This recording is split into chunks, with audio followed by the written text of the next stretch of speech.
असम के शांत गांवों में जब सूरज ढलता है तो लोग मानते हैं शिक्षा ही सबसे बड़ा उजाला है। पर एक दिन उसी उजाले की रखवाली करने वाली एक शिक्षिका अंधेरे में गायब हो गई। उनका नाम था अर्णमाई बोरा, 58 साल की एक प्रधान अध्यापिका जो बच्चों को नैतिकता सिखाती थी, पर खुद इस समाज की अमानवीयता की शिकार बन गई। 31 मई 2018 असम के होजाई जिले का जमुना मुख इलाका। दोपहर के बाद स्कूल खत्म हुआ और अर्णमाई बोरा अपने घर लौट रही थी। रोज की तरह उन्हें नदी पार करनी थी, खेतों के बीच से गुजरना था। लेकिन उस शाम वो घर नहीं पहुंची। रात बीती, सुबह आई, पर शिक्षिका लापता थी। गांव में अफवाहें फैलने लगी। क्या नदी में डूब गई या कुछ और हुआ? एक अगली सुबह पुलिस को नदी किनारे एक शव मिला। वो थी अर्णमाई बोरा। शरीर पर चोटों के निशान, कपड़े फटे हुए, और जो सच सामने आया उसने पूरे असम को हिला दिया। अर्णमाई के साथ बलात्कार हुआ था, फिर हत्या कर दी गई थी।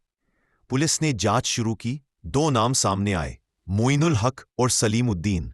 दोनों स्थानीय लोग थे जिन्होंने शिक्षिका का रास्ता रोका, उन्हें जबरन जंगल की ओर खींचा और इस क्रूर अपराध को अंजाम दिया। 1 अगस्त 2018 असम की अदालत ने तेज सुनवाई की। जज ने कहा यह अपराध सिर्फ एक महिला पर नहीं, समाज पर है, और फैसला आया मोइनुल हक को मृत्युदंड, सलीम उद्दीन को उम्र कैद। गांव में लोग बोले अब न्याय हुआ। असम की सरकार ने इसे तेज ट्रायल का उदाहरण बताया। लेकिन कहानी यहीं खत्म नहीं हुई। 4 साल बाद 2023 गुवाहाटी हाईकोर्ट ने कहा कि बलात्कार के ठोस प्रमाण नहीं मिले, जांच अधूरी थी, और अदालत ने मृत्युदंड को घटाकर सिर्फ 3 साल की सजा कर दी। पूरा असम पर उतरे। क्या न्याय अब सबूतों में खो गया? ये वही राज्य था जहां अर्णमाई बोरा जैसी शिक्षिकाएं लड़कियों को डर के बिना जीना सिखाती थीं, पर खुद उन्हें न्याय नहीं मिला। इस केस ने राज्य सरकार को झकझोर दिया। असम पुलिस ने माना जांच में गंभीर चूक हुई। मुख्यमंत्री ने ग्रामीण महिला सुरक्षा के लिए विशेष नीति की घोषणा की। महिला शिक्षकों के लिए नाइट ड्यूटी पर सुरक्षा गाइडलाइन, स्कूलों में सीसीटीवी और एस्कॉर्ट नीति। पर जनता ने सवाल पूछा, क्या हर केस के बाद ही इस केस ने राज्य सरकार को झकझोर दिया? असम पुलिस ने माना जांच में गंभीर चूक हुई। मुख्यमंत्री ने ग्रामीण महिला सुरक्षा के लिए विशेष नीति की घोषणा की। महिला शिक्षकों के लिए नाइट ड्यूटी पर सुरक्षा गाइडलाइन, स्कूलों में सीसीटीवी और एस्कॉर्ट नीति। पर जनता ने सवाल पूछा, क्या हर केस के बाद ही बदलाव होगा?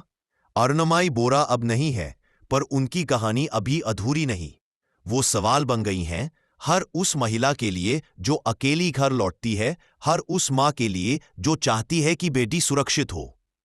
जब एक शिक्षिका असुरक्षित है, तब शिक्षा का क्या अर्थ रह जाता है? सरकारें आती हैं, जाती हैं, पर न्याय हमेशा इंतजार में रहता है। कभी कभी राक्षस बाहर से नहीं आते, वो कानून के अंदर से निकलते हैं। एक ऐसा शख्स जो पुलिस में था, पर महिलाओं के लिए बन गया डर का दूसरा नाम। उसका नाम उमेश रेड्डी। एक ऐसा सीरियल किलर जिसने कर्नाटक और महाराष्ट्र की गलियों में सुरक्षा शब्द की नींव हिला दी। पुलिस ने उसे कई बार पकड़ा, पर वह हर बार भाग निकला। 1997, 1999, 2001 हर बार हिरासत से फरार। मीडिया ने सवाल उठाया, क्या पुलिस उसे बचा रही है? जनता में दहशत। बेंगलुरु, हुबली, बेलगाम, हर जगह महिलाएं डरने लगी। जब पुलिस अपराधी बन जाए तो जनता किस पर भरोसा करे? आखिर 2002 में यशवंतपुर में एक ऑटो ड्राइवर ने उसकी पहचान की। जनता ने पकड़कर पुलिस को सौंपा। उमेश ने 9 मामलों में बलात्कार और हत्या की बात स्वीकार की। 2009 कर्नाटक हाई कोर्ट ने उसे मौत की सजा सुनाई। देश भर में सुर्खियां, death for Karnataka serial killer. इस बार अदालत ने कहा अब कानून से बड़ा कोई नहीं। 2022 में सुप्रीम कोर्ट ने उसकी फांसी को बदलकर 30 साल की सजा कर दी। वजह, मुकदमा लंबा चला और सुधार की संभावना। लेकिन जनता बोली 18 महिलाओं की जिंदगी इक्वल 30 साल की जेल।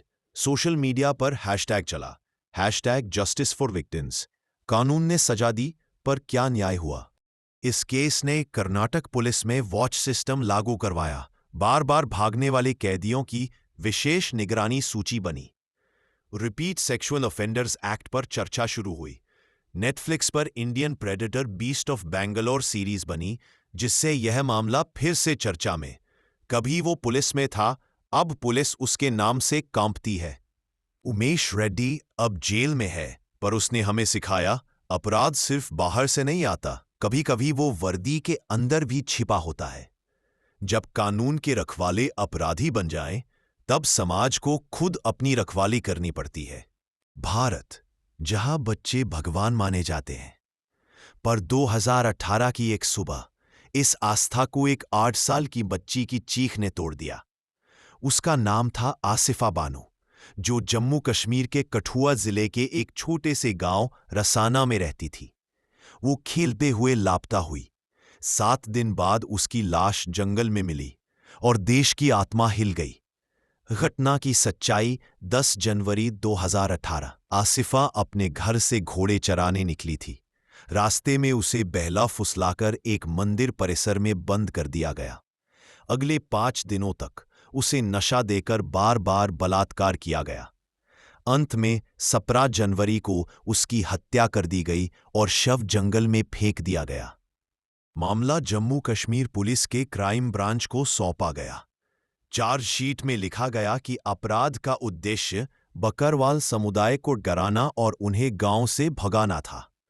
ट्रायल की निष्पक्षता के लिए केस को पठानकोट कोर्ट में ट्रांसफर किया गया। 6 आरोपियों को दोषी ठहराया गया। मुख्य आरोपी संजीराम, पुलिसकर्मी दीपक और परवेश को आजीवन कारावास की सजा, 3 को 5-5 साल की सजा और 1 को बरी किया गया। एक मासूम की मौत ने पूरे सिस्टम को आईना दिखा दिया कि इंसाफ कभी आसान नहीं होता। कुछ राजनीतिक नेताओं ने केस को धर्म बनाम कानून बना दिया। सोशल मीडिया पर गुस्सा जस्टिस फॉर आसिफा ट्रेंड हुआ। दिल्ली, मुंबई, बेंगलुरु तक लोगों ने मोमबत्तियां जलाकर इंसाफ मांगा। जब अपराध को धर्म से जोड़ दिया जाता है, तब इंसाफ कमजोर पड़ जाता है। कठुआ केस ने एक सवाल उठाया, क्या हमारे बच्चों के लिए कानून काफी सख्त है? इसी सवाल का जवाब है protection of children from sexual offences act 2012, POCSO. POCSO क्या कहता है? 18 वर्ष से कम आयु वाले सभी बच्चों को सुरक्षा देता है। हर यौन अपराध के लिए कठोर सजा, साधारण से लेकर मृत्युदंड तक। बच्चों की गवाही के दौरान बाल अनुकूल प्रक्रिया का प्रावधान। रिपोर्ट न करने वाले व्यक्ति पर भी कानूनी कार्यवाही होगी। कानून ने कहा, अब हर बच्चे की सुरक्षा सरकार की जिम्मेदारी है। कठुआ कांड के बाद पॉक्सो अमेंडमेंट एक्ट लाया गया, जिसमें 12 साल से कम आयु के बच्चों के साथ बलात्कार पर मृत्युदंड का प्रावधान जोड़ा गया। फास्ट ट्रैक कोर्ट्स की स्थापना हुई। निर्भया फंड से बाल सुरक्षा परियोजनाओं को भी जोड़ा गया। कानून सख्त हुआ, पर सवाल अब भी वही है, क्या बच्चों को वाकई सुरक्षा मिली? आसिफा अब नहीं है, पर उसकी कहानी हर मां की दुआ बन गई कि कोई बच्ची फिर डर के साए में ना जिए। पॉक्सो कानून ने लिखा, अपराध के बाद न्याय मिलना जरूरी है, लेकिन उससे पहले अपराध को रोकना और भी जरूरी है। दिल्ली, वो शहर जो कभी नहीं सोता, पर 16 दिसंबर 2012 की रात इस शहर ने वो चीख सुनी जो इतिहास में दर्ज हो गई। वो चीख थी निर्भया की, एक 23 साल की लड़की जो सपना देख रही थी एक सम्मानजनक जिंदगी का। लेकिन उस रात मानवता हार गई और भारत जाग गया। 16 दिसंबर 2012 की रात निर्भया और उसका दोस्त मूवी देखकर घर लौट रहे थे। रात के 9 बजे उन्होंने मुनीरका से एक प्राइवेट बस ली। बस में ड्राइवर समेत 6 लोग सवार थे, लेकिन उस बस में सवार हुआ था दरिंदगी का काफिला। कुछ ही मिनटों में दरवाजे बंद कर दिए गए। लड़की और उसके साथी को पीटा गया और फिर निर्भया के साथ हुआ निर्ममता की हदों से परे बलात्कार। उसके शरीर को घायल किया गया लोहे की रॉड से। फिर दोनों को चलती बस से बाहर फेंक दिया गया। वो बस दिल्ली की सड़कों पर नहीं, देश की आत्मा के ऊपर से गुजरी थी। उसे गंभीर हालत में एम्स, फिर सिंगापुर के माउंट एलिजाबेथ अस्पताल भेजा गया। 13 दिन तक उसने जिंदगी से लड़ाई लड़ी। 29 दिसंबर 2012 निर्भया ने दम तोड़ दिया, लेकिन उसकी मौत के साथ भारत में एक नई लड़ाई शुरू हुई। दिल्ली, मुंबई, कोलकाता, बेंगलुरु, हर जगह लोग सड़कों पर उतर आए। हम न्याय चाहते हैं, बेटियां अब चुप नहीं रहेंगी। इंडिया गेट से लेकर संसद तक लाठीचार्ज, आंसू गैस, और फिर भी आंदोलन नहीं रुका। ये था भारत की जनता का गुस्सा, जो पहली बार लिंग आधारित हिंसा के खिलाफ खुलकर सामने आई। उस रात एक लड़की मरी नहीं, वो एक आंदोलन बन गई। 6 आरोपी थे: मुकेश सिंह, अक्षय ठाकुर, पवन गुप्ता, विनय शर्मा, एक नाबालिग और bus driver Ram Singh. Driver ने जेल में आत्महत्या कर ली। नाबालिग को 3 साल की सजा मिली। बाकी 4 को अदालत ने 2013 में मृत्युदंड सुनाया। 2017 में सुप्रीम कोर्ट ने भी मौत की सजा को बरकरार रखा। 20 मार्च 2020 चारों दोषियों को फांसी दी गई। वो सुबह न्याय की थी, लेकिन उस रात की परछाया आज भी जिंदा है। निर्भया केस ने देश का कानून बदल दिया।